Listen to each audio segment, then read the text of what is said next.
Thank you, honorable senators and Professor Hampson, Ms. Cote-Freeman, for your compelling and comprehensive testimony.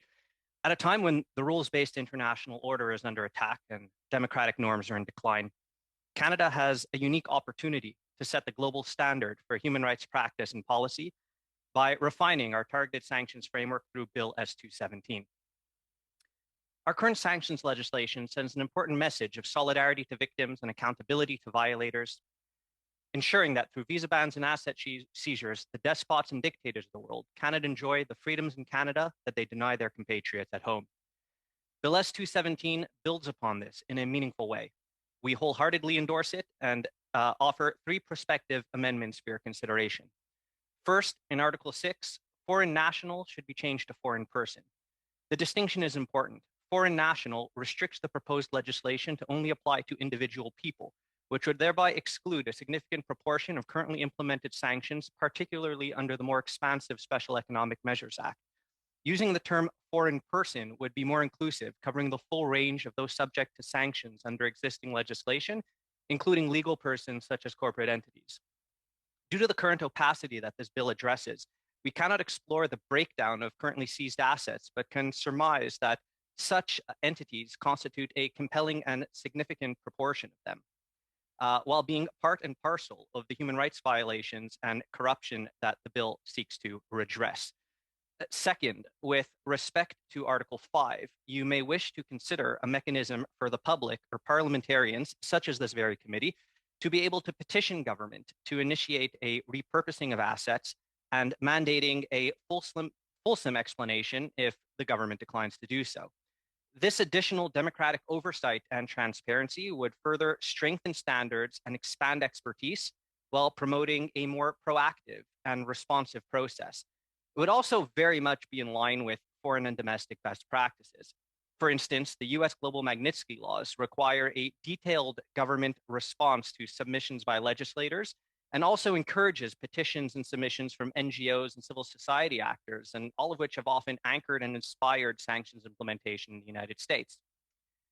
Here at home, Canadian parliamentary procedure provides precedent for such legislative oversight practices, where, for example, order paper questions pursuant to Article 39 of the Standing Orders of the House of Commons have generally engendered substantive governmental responses within a mandated 45-day timeframe. So enshrining such democratic oversight would enhance Bill S-217. Third, it should be made clear that individual targeted victims and survivors can also be the beneficiaries of asset repurposing, in addition to the important focus on the broader class of forcibly displaced persons, populations that the current bill emphasizes. Article 8 of the bill could potentially be interpreted to allow for this already, though the originators of the bill have made very clear that they view the forcibly displaced as the single and exclusive class of beneficiaries, and the preamble of the bill alludes to this. The individual dissidents and human rights defenders who put not only their livelihoods, but their very lives on the line in the defense of fundamental freedoms are particularly deserving of consideration in such a framework for the repurposing of frozen assets. While no amount of money could ever compensate for the loss of loved ones, loss of limbs, or for the years lost in unjust imprisonment, it could at least help them cover some of the heavy costs involved in reclaiming their lives, but that are far too frequently out of reach for them financially. And this can be accomplished without unduly complicating the bill's envisioned process.